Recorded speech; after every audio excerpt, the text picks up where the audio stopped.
If I can have everyone's attention, we are now joined by Carl Edwards, driver of the number 19 Aris Toyota.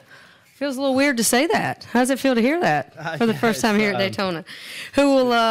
Who actually finished 7th today in the qualifying run here at Daytona for next Sunday's 57th annual Daytona 500. While we only locked in 2 spots for qualifying here, it will line you up in a good position for Thursday's duels here at Daytona. Just talk a little bit about being in a new car, new number, new team, basically new everything. But coming into Daytona, a little nervous, I know, with no points. So you had a good run today. Talk a little bit about that. A little nervous, to say the least. We we had not really talked about it much publicly, but there were a lot of meetings and a lot of anxiety. There was a lot of anxiety over how, the fact that we could possibly miss the Daytona 500. And that was, I think we've had 4 or 5 meetings trying to come up with a strategy for qualifying. And so to have the 3rd fastest time of the day, I believe we are locked into the show, which is huge, to say the least. With Aris coming on board in such a huge way, everybody putting this 4th team together, Stanley, it was going to be really tough to explain to them if we had trouble in the qualifier. So now we can go out and have some fun, be aggressive, and try to start up front. Okay, we'll take questions for Carl. We'll take first with Jenna, then Pete. Jennifer, AP, Carl, congratulations. I know that you had a lot of stress, as you said. What was your plan? What did you guys decide at JGR, and how did you make this work in your favor? We had a lot of plans, and none of them really, it didn't go according to plan. When that first group took off and put such fast times up, they didn't kind of threw any sort of advantage the second group had out of the window. So we went out in that second group. Unfortunately, everything worked out, and we put up that fast time. But that's really the key for us. Wasn't the starting position today. It was getting that fast time, and it really wasn't. It wasn't because we came up with some genius plan. Jeff Gordon and those guys got the pole because they timed rolling off the pit road better than us. They took a bigger gamble, so you can give them credit for that. But for our fast lap time, it's just pure chance. Okay, we'll take our next question from Pete, then go to Kelly. Pete Pistone, MRN.com and SiriusXM NASCAR Radio. You're happy, understandably so. A lot of your colleagues were not.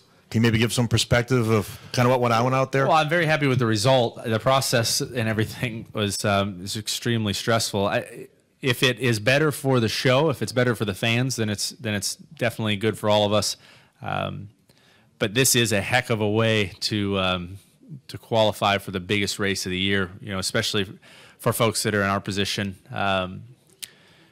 because there's so much chance for a problem or something keeping you out of the race or putting you in a bad position. So, I don't know. I guess it remains to be seen what the best way to do this is, but this is definitely one way. Okay, we'll take our next question, Kelly. Kelly Crandall from PopularSpeed.com. Carl, to your left. When the decision was made at Gibbs that you're coming down here with no points and you have to qualify in speed, how much has that been on your mind? What was it like for you behind the scenes, internally? What's been going through your mind? I don't know if it's a decision as much as a realization that we're coming down here, and with this qualifying format, if you look at how everything came together, I think the realization or the understanding that this is how we were going to qualify, that's the point at which we all went, whoa, this could go extremely bad. So that from then on, it's been just a total mess of anxiety trying to figure out, how it's a bunch of if-thens. If we would have qualified poorly or had a wreck today, then the qualifying race would have been much different. If there was weather, what do we do? There were so many variables. It was, this is all put to rest now, but man, that was not fun to think about. Okay, we'll go ahead and take Matt. Didn't you have a question, Matt? We'll go ahead and take that. Matt Weaver, PopularSpeed.com. From down here watching the Unlimited last night, it seemed like you really drove a more aggressive race in a plate race environment than we've ever seen you before. Was that a conscious effort to try to set the tone for your career at JGR, or was it just the plate race itself and the Unlimited? That's a great question. I thought about that. I'd say I was a little more aggressive last night just because I wanted to make sure to get everything I could out of the car, to find the edges of the box, and I still was a little cautious at the beginning, and we avoided a couple of those wrecks. But towards the end, I just want to make sure I gave it everything I could. There's nothing better than starting out fast, and hopefully we can continue to do that.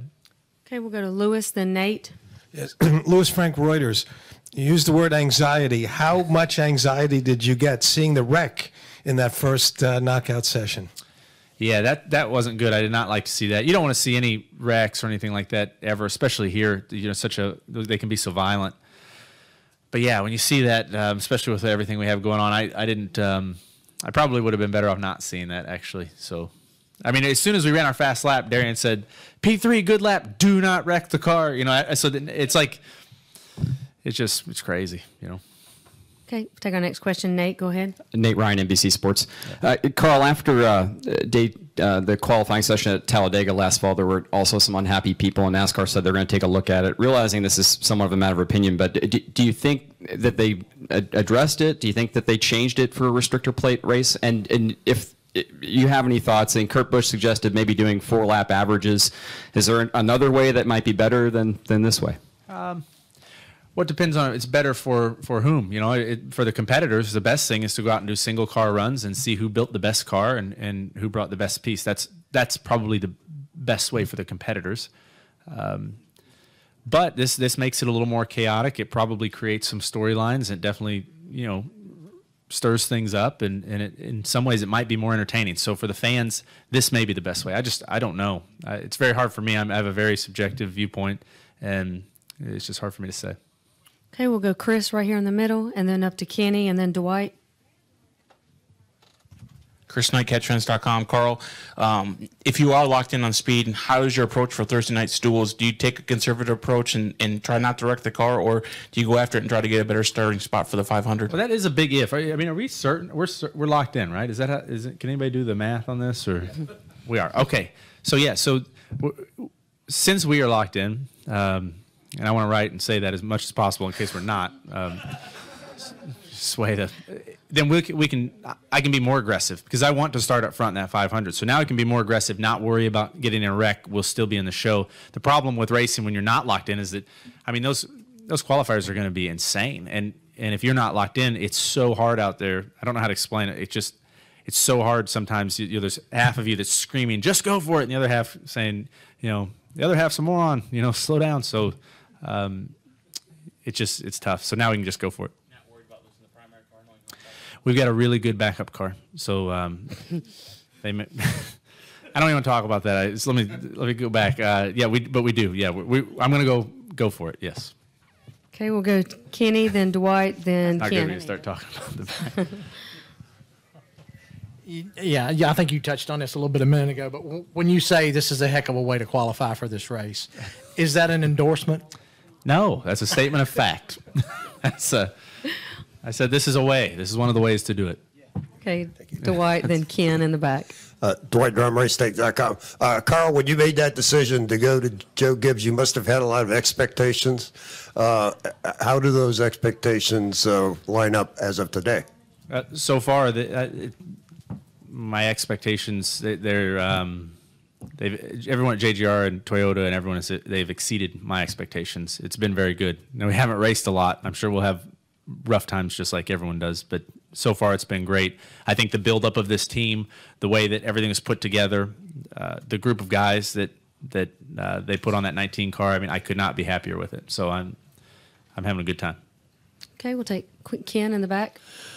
Carl, when you're sitting on pit road with the clock ticking down, how ridiculous does that feel for a driver to sit there when that's going on? Do you feel as silly as we thought you looked doing that? And if you were one of the handful of fans who paid $20 to come out here today, do you think you got your money's worth?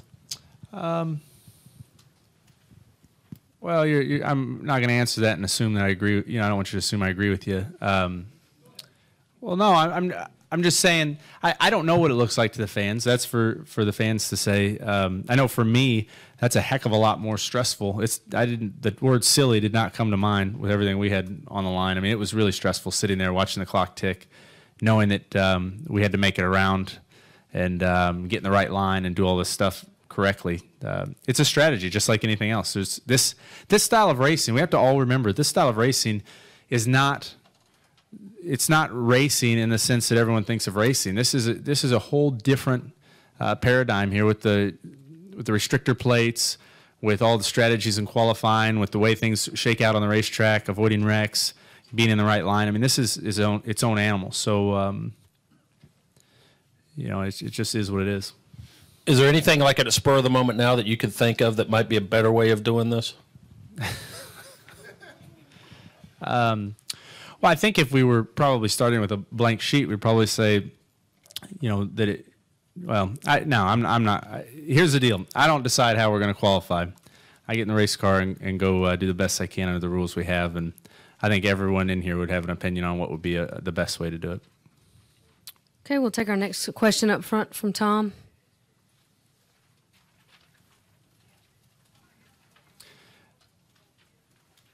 I'm sure you'll write a couple of ideas.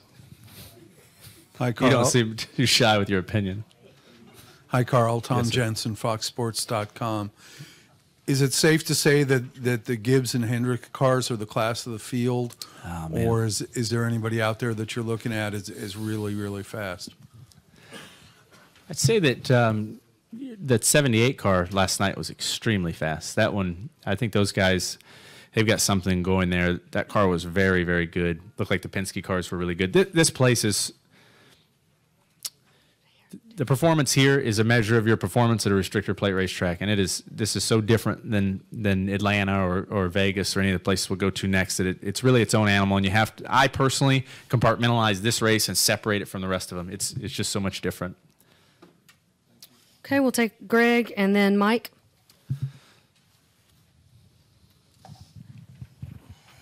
Hey, I've seen you somewhere before. Greg Engel, Examiner.com.